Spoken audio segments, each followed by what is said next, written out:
Hi there, I did a video the other day on how to make a cutout card from scratch, but some people were asking if you had your own cards, how would you do this? So I'm just going to do a little video to give you the basis. It's pretty much the same, there's just a couple of little bits you don't do. So to start with, you're going to grab a shape. I'm going to use a square. I've measured my card, I'm going to put this on, and I need it to be 13 centimetres. So I'm going to go up to the size and make it 13. I'm then going to change this to white. I'm going to zoom in a little bit as well. That's it. I'm then going to duplicate this, and pop that over the side. That's going to be your backing colour later, you'll see. Then we're going to go back here, we're going to duplicate it again. Then we're going to make this square smaller. So you're still going to have a border on this. So about that. So I'm going to select both. I'm going to click Align and Centre, so it'll make it sure it's nice dead in the centre.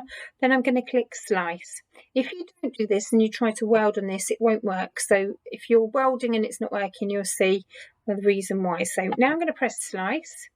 So Slice is when it slices one shape into another shape. So we've got two squares to take out there. And if I was to send this to the printer, it would just print this border. It would cut a square in the middle and a square on the outside. So there's the white part of my card. I'm going to add some wording to this now. I'm just going to move this over to put the word. So the first word is going to be happy. I'll make that a bit bigger. So again, we've got spaces in between each of these letters. You need to go up to letter space and you need to bring these in till you're happy with how it looks. Just make sure when you're using joined up writing, the tails don't go too far, because if they go into the centre of the A's, for example, you will, when you weld, you'll have a black patch in that, it won't weld properly. So I'm happy with that. I'm not going to do it from side to side this time, because I'm going to try and make this more of a middle card. So I'm going to make that a little bit bigger so the H is touching the top, and I'm going to add some hearts shortly to join each end. So I'm using the font Lovely Melody, by the way, if anyone wanted to know. I'm going to write birthday. I'm going to make that a bit bigger again. Again, I've got to bring the spaces in. And you'll see that all the letters come together except the T and the R. So once they're in a better place, I'll show you what to do with those. It happens a lot with these joined up texts with the T. I'm not sure why. So I'm going to press ungroup. So that's going to make all your letters individual. But I'm going to then highlight these three and move them in. You can move them in one by one as well if you want. That's fine. So when you're happy with that, I'm then going to highlight them all again and press group. If you don't group them, you will be moving them individually. So I'm going to position birthday across here. So I want it going from one side to the other. I'm going to have the B touching. I'm going to move it up so the letters up there are touching and the Y is touching the edge. So we've got some good coverage there. And this is going to be for my Nan. So the last word I'm going to write is Nan. I'm going to make this a bit bigger. And again, we've got the spaces, so go up to letter space and keep going to happy.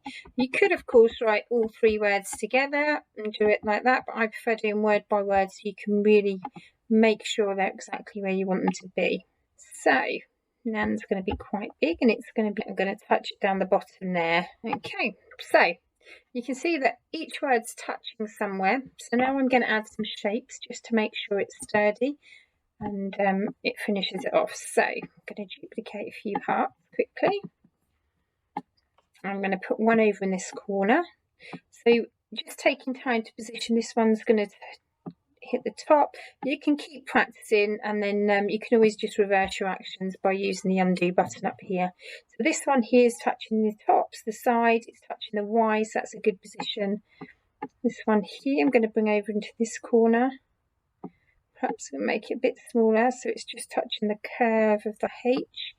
It's touching the top, and then I definitely need some down here because there's nothing joining the Nan in the birthday, so I'm going to have it touching the B and the I and the N, and then I'm going to bring this one in. It's going to be touching the top of the N and the A. Yeah, a teeny bit smaller there, and then I'm going to just do two smaller ones, really quite small, in these corners here, just to be giving it something to hold on to. So it's touching the side. And then this one here, I think, down there. like so.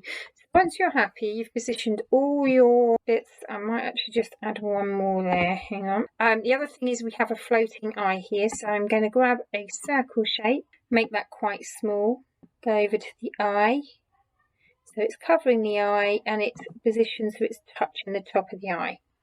When you're happy and everything's touching, you're then going to highlight. So right click, highlight everything that's there. So this will all go grey. Then you're going to click weld. So now you've welded all of those bits together, that it will just cut those bits out. Now this bit here, depending on what colour you're going to do your background, I'll for now turn it pink. I'm not sure what I'm going to cut it on yet, but I'll do that. So this is going to go behind there, and these two items are going to stick on your card. So when you click make it, you should have one mat with your cutout white card and one mat with your backing card. So I'm going to go and print that, and I will show you the finished product shortly. So here's the finished project. So just remember, in Design Space you need to measure your card first before you start the project, so that you get the right items on top, and you've got your backing card and the card that we did the writing on. I hope that this was a useful tutorial, and if you've got any questions just drop a comment below and I will get back to you. Thanks.